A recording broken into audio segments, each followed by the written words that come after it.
दोस्तों, कैरेंटन इवेंट ये एक ऐसी डिस्कवरी थी जिसे रिचर्ड कैरेंटन ने डिस्कवर किया था, जिसमें रिचर्ड कैरेंटन ने एक ऐसे सोलर फ्लेयर को देखा जिसने की पूरी दुनिया को हिलाकर रख दिया। ईयर 1859 में इस कैरेंटन इवेंट ने हमारी अर्थ पर क्या इम्पैक्ट डाला था और अगर वैसा ही कुछ आज होता है तो इसके खतरनाक रिजल्ट से हमारी अर्थ पर क्या असर होगा, जानने के लिए बने रहे इस वीडियो में।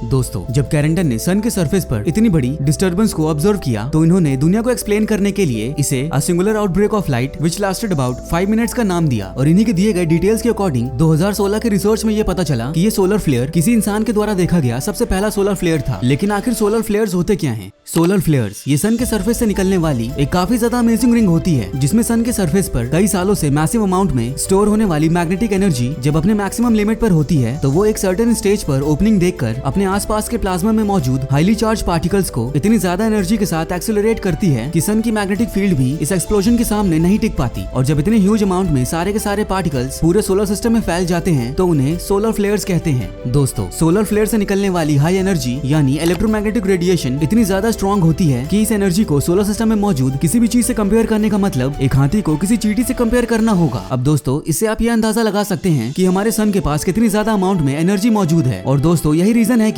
हमारे पास्ट में जितनी बार भी ये डेंजरस पार्टिकल्स किसी प्लैनेट से टकराए हैं तो उन प्लैनेट्स पर एक रिमार्केबल इम्पैक्ट देखने को मिला है। दोस्तों, एक सबसे जरूरी बात तो ये है, ऐसा होना जरूरी नहीं है कि हमारे सन से निकलने वाला हर सोलर फ्लेयर हमारी अर्थ पर इम्पैक्ट डाले, बल्कि इसके काफी सारे फैक्टर्स भी होते हैं, जैसे कि एक काफी स्ट्रॉन्ग सोलर फ्लेयर एक ऑब्जर्वेटरी के थ्रू ऑब्जर्व तो किया गया हो, लेकिन सन से निकलने वाले पार्टिकल्स का पाथ हमारी अर्थ की डायरेक्शन से इंटरसेप्ट ना हुई हो। और इससे कोई फर्क नहीं पड़ता कि सन से निकलने वाले सोलर फ्लेयर्स के पार्टिकल्स चाहे जितने भी खतरनाक क्यों ना हो, अगर उसके पार्टिकल्स हमारी अर्थ के ऑर्बिट के उस हिस्से में नहीं पहुंचेंगे जहां पर हमारी अर्थ मौजूद होगी तो ये डेडली पार्टिकल्स हमारी अर्थ को कोई भी नुकसान नहीं पहुंचा सकेंगे। और सबसे ज्यादा जरूरी बात, ये सोलर फ्लेयर्स के पार्टिकल्स हमेशा डे लाइट या सन फेसिंग पार्ट पर ही इफेक्ट करते हैं। साइंटिस्ट का ये मानना है कि ये सन के सरफेस पर होने वाला एक बहुत ही नॉर्मल सा फिनोमिनन है जो कि सन पर हमेशा होता रहता है, और इसी वजह से हमें 6 to 7 मंथ्स के बीच में एक सोलर फ्लेयर देखने को मिल जाता है। दोस्तों, हम ह्यूमंस बहुत ही ज्यादा लकी हैं क्योंकि हमारी अर्थ का एटमॉस्फेयर कुछ इस तरह से बना हुआ है कि ये हर आने वाले खतरों से बचने का तरीका ढूंढ लेता है, यहाँ तक कि खतरनाक सोलर फ्लेयर से भी। नॉर्मली हमारी अर्थ को हिट करने वाले सोलर फ्लेयर्स की हाईली चार्ज इलेक्ट्रोमैग्नेटिक रेडिएशन को हमारी अर्थ की आयोनोस्फीयर एब्जॉर्ब कर लेती है और इसी वजह से हमारी अर्थ का सरफेस लेयर एकदम सेफ रहता है। लेकिन 2 सितंबर 1859 में होने वाले कैरेंटन इवेंट के साथ एक अलग ही सीन था, क्योंकि इसकी वजह से लंदन में मौजूद कियोन ऑब्जर्वेटरी के मैग्नेटिक सेंसर्स ने हमारी अर्थ के सरफेस पर एक्स्ट्राऑर्डिनरी मैग्नेटिक रीडिंग्स को रिकॉर्ड किया था, स्पेशली 28 अगस्त एंड 2 सितंबर को, क्योंकि इस दिन हमारी अर्थ के इक्वेटोरियल रीजन्स में काफी सारे एरियाज के ऊपर काफी ब्यूटीफुल ऑरोरास देखने को मिले। यानी कि उस दिन एक ऐसा लाइट शो देखने को मिला जो कि काफी ज्यादा वियर्ड था, क्योंकि ये ऑरोरास मेनली हमें नॉर्थ एंड साउथ पोल में देखने को मिलते हैं। और यहाँ तक कि 6 सितंबर 1859 के दिन टाइम्स ऑफ इंडिया ने इस न्यूज को रिपोर्ट किया था। और मजे की बात तो ये है कि एक तरफ साइंटिस्ट काफी परेशान थे, वहाँ दूसरी तरफ लोगों के लिए ये फिनोमिनन एक काफी फैसिनेटिंग थिंग बन गई थी। और इसी फिनोमिनन की वजह से एक सबसे खतरनाक चीज हुई जो कि इलेक्ट्रिकल डिस्टर्बेंस था। अगर बात करें ईयर 1859 की तो उस टाइम पर इलेक्ट्रिसिटी काफी कम सेक्टर्स में मौजूद थी और इलेक्ट्रिसिटी को मेनली लोग टेलीग्राफ के लिए यूज करते थे, जिसके लिए उस टाइम के हिसाब से काफी ज्यादा इलेक्ट्रिसिटी कंजम्पशन होता था। और इसी के चलते रिसर्च के अकॉर्डिंग एक आर्टिकल सामने आया जिसमें ये लिखा था कि उस टाइम पर हवा में इतनी ज्यादा एनर्जी मौजूद थी कि टेलीग्राफ मशीन्स बिना किसी बैटरी की मदद से पिट्सबर्ग मैसेज को ट्रांसमिट कर रही थी। जी हाँ दोस्तों, सुनने में तो किसी जादू की तरह लगता है, लेकिन पेरिस में तो इतनी ज्यादा अमाउंट में एनर्जी थी कि सारी की सारी टेलीग्राफ मशीन ही अपने आप ही जल गई। और काफी सारे लोग ऐसे भी थे जिन्होंने अपने अप्लायंसेस के खराब होने की रिपोर्ट भी दर्ज करवाई थी। और दोस्तों, जैसे कि हमने पहले बात की थी कि सोलर फ्लेयर्स किसी स्टार के लिए एक काफी कॉमन सी बात है, लेकिन कैरेंटन इवेंट अलग इसलिए था क्योंकि इससे निकलने वाली सोलर फ्लेयर्स की स्ट्रेंथ एक अलग ही लेवल पर थी।